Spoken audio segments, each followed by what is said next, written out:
The following is a production of Cary TV, the Town of Cary's government access channel.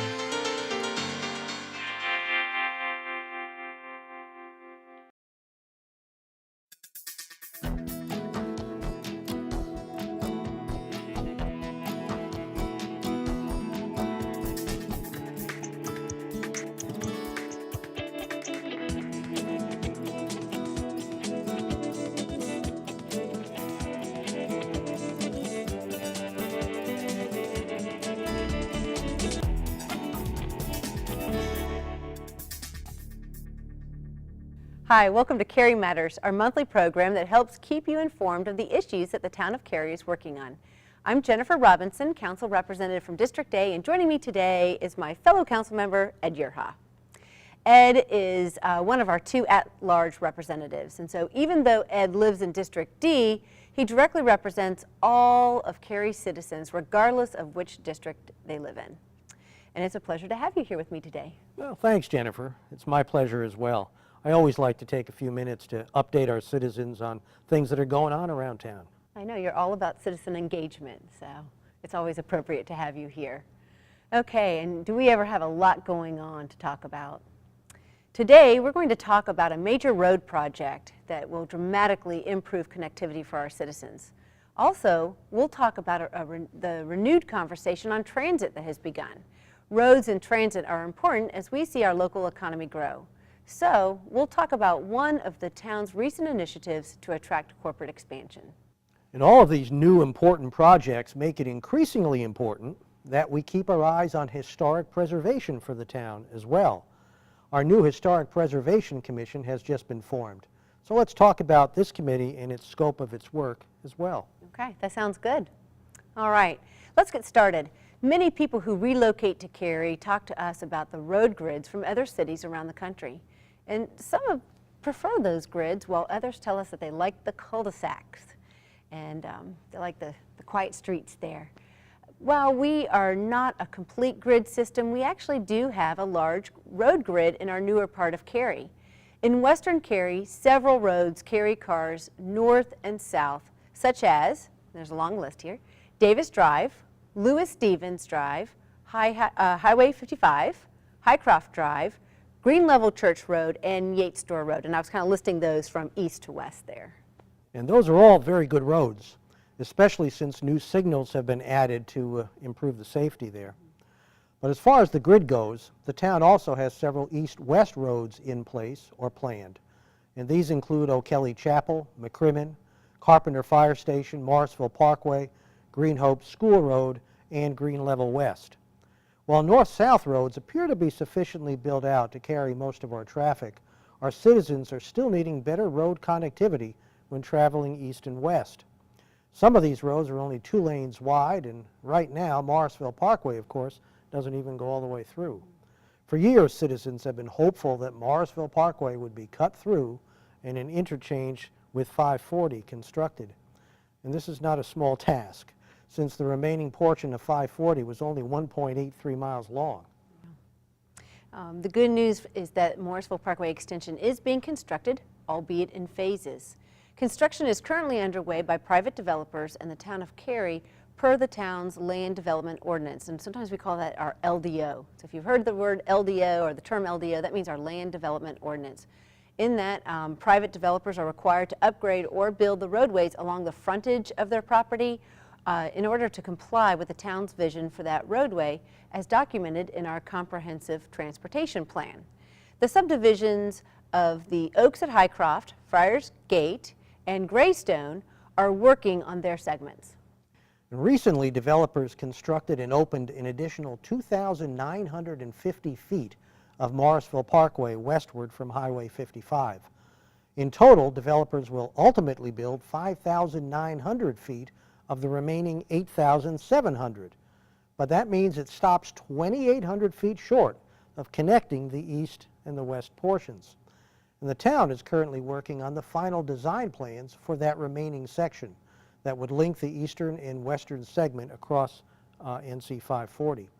The extension project will include 2 lanes with a landscaped median. In January, the council directed staff to discuss with local developers and the Turnpike Authority a way to expedite the construction of that 540 interchange at Morrisville Parkway. And amazingly, the Turnpike Authority responded by offering $12.5 million to finalize the design and construct the project. Yeah, absolutely amazing. It was wonderful. This contribution from the NC Turnpike covers all but $5.1 million needed to complete the Morrisville Parkway extension and the 540 interchange.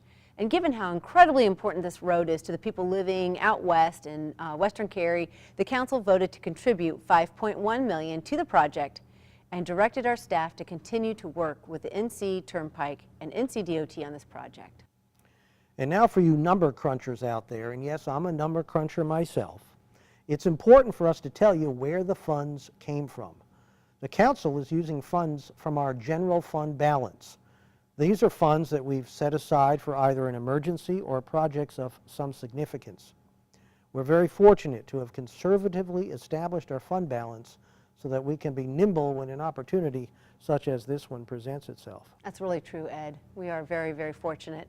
Now, this project will not be the full 4 lanes when it's first constructed. It'll initially be constructed as a 2-lane road and later widened to 4 lanes when traffic demands necessitate the widening. But it'll give us a much needed connectivity for western Cary, and it's a great example of governments working together. Speaking of which, there is a renewed initiative to figure out the future of transit in our area. And like the road project we just discussed, this initiative is the product of many governments coming together. Yeah, quite a few governments, matter of fact. In July, the Wake County Board of Commissioners endorsed a project to develop a transit investment strategy. And this project will be done in partnership with the City of Raleigh, the Town of Cary, the Capital Area Metropolitan Planning Organization, the Research Triangle Foundation, NC State University, RDU Airport Authority, and Triangle Transit. That's a lot of governments. That's a lot. Given the number of people that continue to move to our area, it's important for us to look ahead at our transportation needs and then determine what role transit will play in addressing those needs. Through the Transit Investment Strategy, we will address 3 elements of implementing transit: feasibility, finances, and governance. The transit strategy will have many outcomes, including a community vision or purpose for transit investment, a portfolio of transportation solutions and investments for multiple corridors throughout Wake County, a plan for strategic investment over time, a strategy for investment in spending that is linked to usage and demand, and a recommendation on governance structure to implement the entire plan. The council voted to enter into an interlocal agreement with the other governments and organizations to undertake this strategy. This project is anticipated to wrap up in this summer, so stay tuned for an update on the findings. Okay, stick with us during this brief break. When we return, we're going to talk about economic development in Cary and our new Historic Preservation Commission.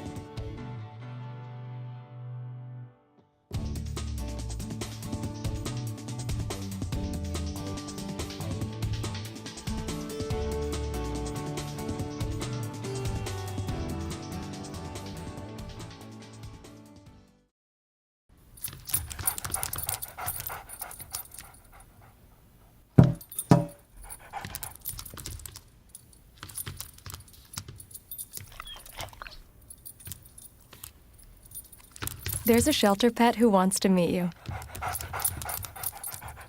Meet one today. Visit theshelterpetproject.org. Adopt.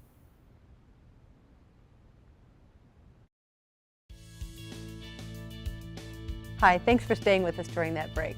Okay, Ed, before we went to this break, we were talking about the 2 transportation initiatives that are being undertaken by the town. And what we'd like to talk about now is the expansion of our local economy, which is spurring the population growth, which in turn is causing the need for these transportation improvements. And I suppose you're referring to the latest economic development effort that the town of Cary recently approved?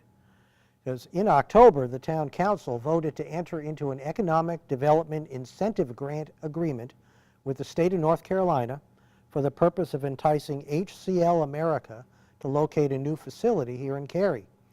And what did we give as an incentive? Well, the town provided $123,700. So you may be wondering, what do we anticipate getting for that contribution? Well, HCL plans to invest approximately $9 million in capital investments and create 1,237 jobs with an average salary of $52,000.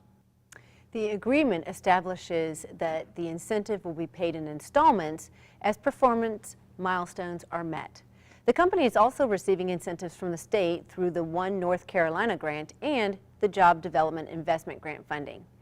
North Carolina law stipulates that the company repay funds if performance requirements are not met.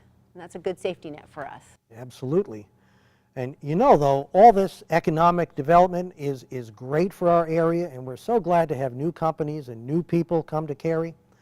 But at the same time, through all this activity, we need to make sure that our town's history and its historic buildings are not just obliterated by progress. And that's why the council recently created the Historic Preservation Commission. This commission will work to preserve the historic, cultural, and architectural heritage for future generations. Ed, we all really need to thank you for taking the initiative, for leading this.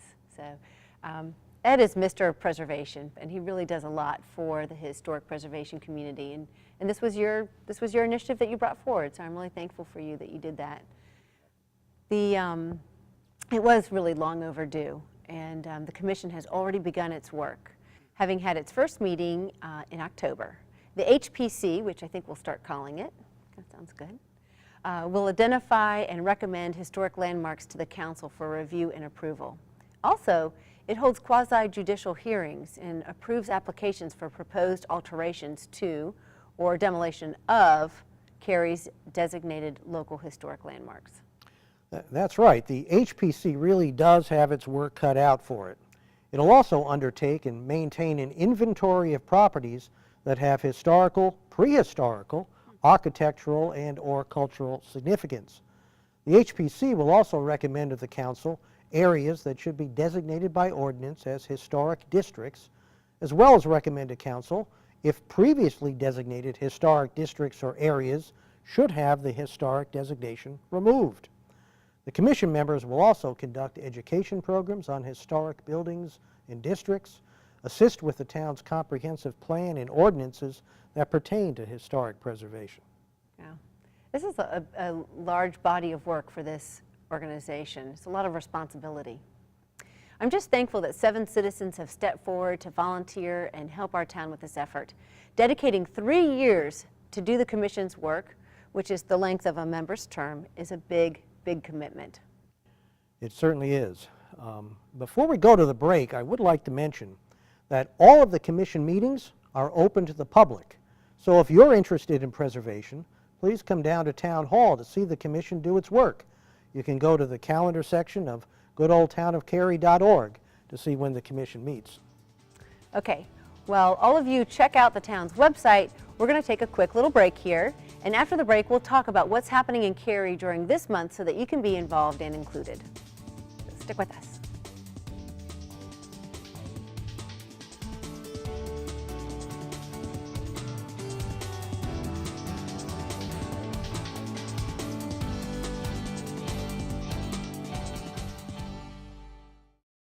The Town of Cary invites you to kick off the season with a full day of holiday cheer in downtown Cary. On Saturday, December 6th, enjoy the Heart of the Holiday celebration that features a host of activities including Santa and the Town of Cary's Christmas tree lighting celebration. Looking for fun gift ideas? Try Cary Theater movie passes, a Skate Cary membership, fitness passes, or even a Parks and Recreation gift card. Bring the whole family. It's the Heart of the Holidays in Cary. For more information, visit townofcary.org. Okay, we're back. In this final segment of Cary Matters, we want to talk about what's happening in November and how you can be involved. Ed, start us off. What's going on? Well, I personally think that the most interesting event is going to be the Antiques Appraisal Fair at the historic Page Walker Hotel on Saturday, November 8th. The appraiser is going to be Ken Farmer from TV's Antiques Roadshow. Ken will be the presenter at a reception the evening before at the Page Walker as well. Tickets are still available. But believe me, these are just as much fun in real life as they are when you watch them on TV. Sounds like a lot of fun, and I'm not surprised that Mr. Historic Preservation here thinks that's the highlight of the month. It does sound like a lot of fun. Okay, there will also be many concerts this month, including a children's concert by the Triangle Youth String Orchestra. And if you enjoy watching sports, come on down to the Wake Med Soccer Park for the ACC Men's Soccer Championship games on November 14th and 16th. And you can all watch the Nike Cross National Southeast Regional at the Wake Med Soccer Park on November 29th.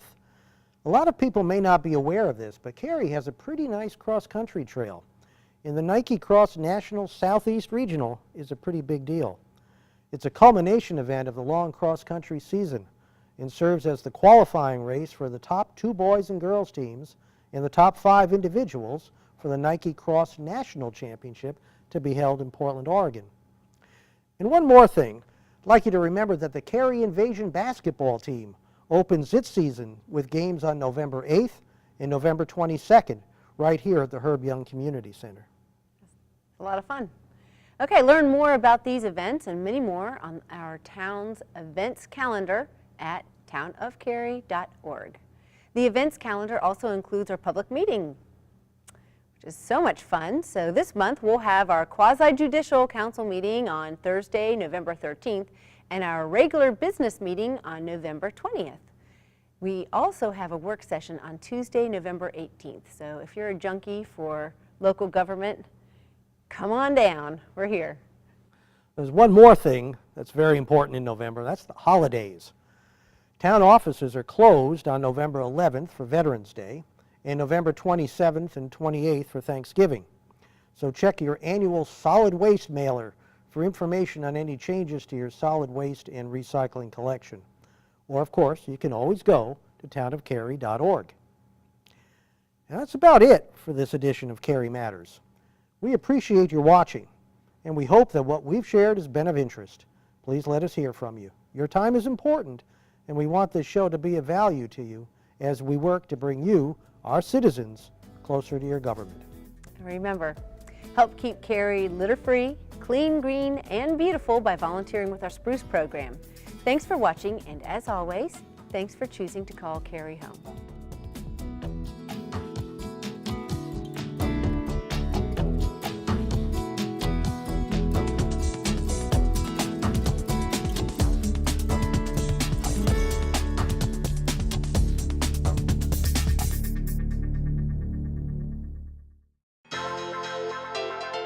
This has been a production of Cary TV. Visit the Town of Cary's website at townofcary.org.